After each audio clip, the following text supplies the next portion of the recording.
I'm here to talk about success. The first rule of success is to have a vision. You see, if you don't have a vision of where you go, and if you don't have a goal where you go, you drift around and you never end up anywhere. I mean, as you know, I was born in 1947 in Austria after the Second World War. So I was very fortunate that I stumbled onto my vision. And I didn't really like Austria when I grew up. I couldn't wait to get out of there. I couldn't see myself becoming a farmer or a worker in a factory or anything like that.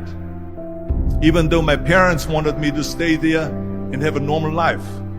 But that was their vision, not mine. My vision was totally different. I felt that I was born for something special, for something unique, for something big. Then one day I went to school. I remember I was 11 years old, and they showed a documentary about America. And there they showed in this documentary the huge skyscrapers, the high-rises, the huge bridges, the 6-lane freeways, and all of this stuff. And I said to myself, that's where I want to be. I don't want to be around here with these little farmhouses and these little buildings. I want to be in America. One day after school, I walked by a store in Graz. So I went inside and I looked around, and then I saw a magazine. I saw a bodybuilding magazine that had Reg Park on the cover. Reg Park was then a 3-time Mr. Universe. And I saw him on the big screen as Hercules. I read that and I said to myself, wow, this is the blueprint for my life. This is exactly what I want to do. I want to become a bodybuilding champion just like Reg Park. I want to get into movies just like Reg Park. And I want to make millions of dollars and be rich and famous just like Reg Park. Do you know how great it felt that I knew where I was going? Imagine the majority of people don't know where they're going. I knew where I was going, that I'm going to become this bodybuilding champion just like him. So it was just a question of how do you do it? I was so relieved, because when you have a goal, when you have a vision, everything becomes easy. So people always ask me, when they saw me in the gym in the pumping iron days, they say, why is it that you're working out so hard? 5 hours a day, 6 hours a day, and you have always a smile on your face. And I told people all the time, I said, because to me, I'm shooting for a goal. In front of me is the Mr. Universe title. So every rep that I do gets me closer to accomplishing that goal, to make this goal, this vision turn into reality. Every single set that I do, every repetition, every weight that I lift will get me a step closer to turn this goal into reality. So I couldn't wait to do another 500-pound squat. I couldn't wait to do another 500-pound bench press. I couldn't wait to do another 2,000 reps of sit-ups. I couldn't wait for the next exercise. At the age of 20, I went to London and I won the Mr. Universe contest as the youngest Mr. Universe ever. And it was because I had a goal. So let me tell you something, visualizing your goal and going after it makes it fun. You got to have a purpose no matter what you do in life. You got to have a purpose. 74% hate their job in America. Now there is not much different when you come to Europe. The majority of people don't like what they're doing, because they're really not doing it because they didn't have a goal and they followed this goal.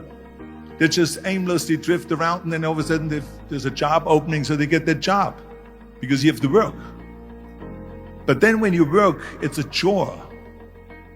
It's work. It's not fun. So if you think about, only a quarter of the people really enjoy what they're doing in life. That is unbelievable if you think about it. So I felt so blessed that I knew what I was doing.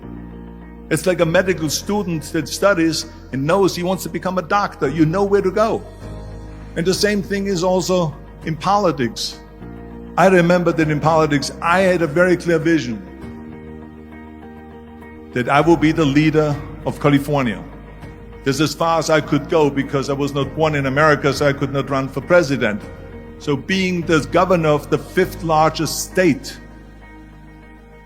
I should say the largest state, the fifth largest economy in the world, was for me really the ultimate title, the ultimate accomplishment in politics. So even though people came up to me and says, why don't you go and run for something smaller, you're never gonna make it. I ran for governor, and then 2 months later I became governor of the state of California. Again, because I had a very clear vision what I'm gonna do with California. So that's rule number one, have a vision. Rule number two is, don't listen to the naysayers. Don't listen to the naysayers.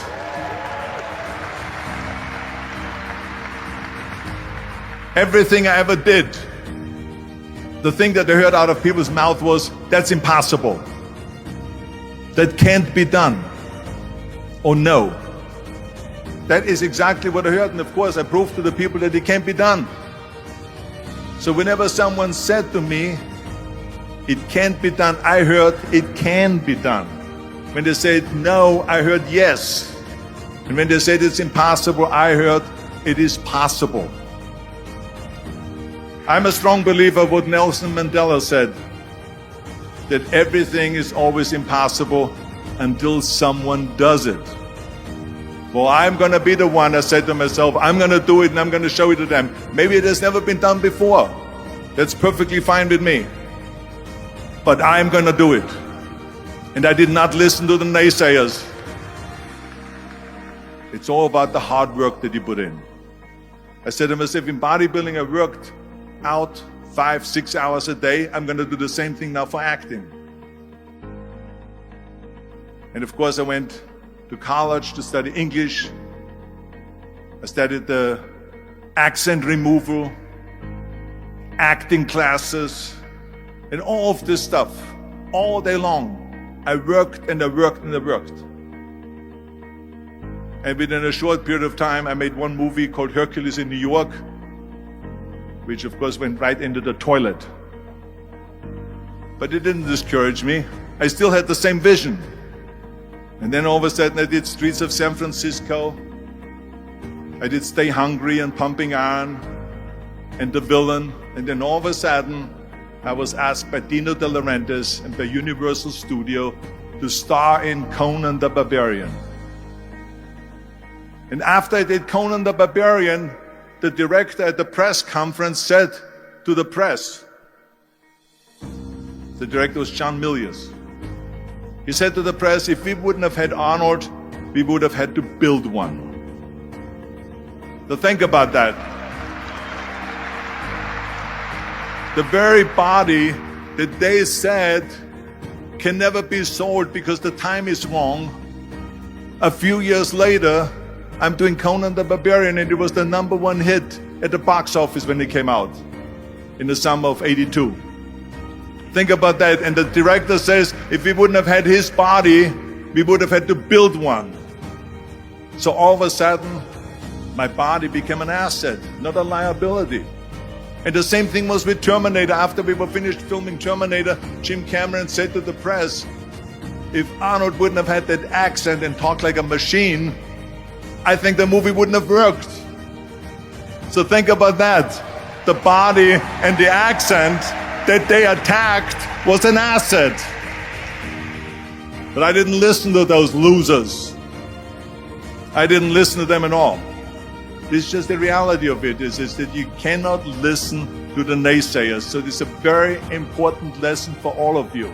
So when someone says, no, this is a stupid idea, you in your mind, you don't have to say it, but in your mind just say this of you asshole.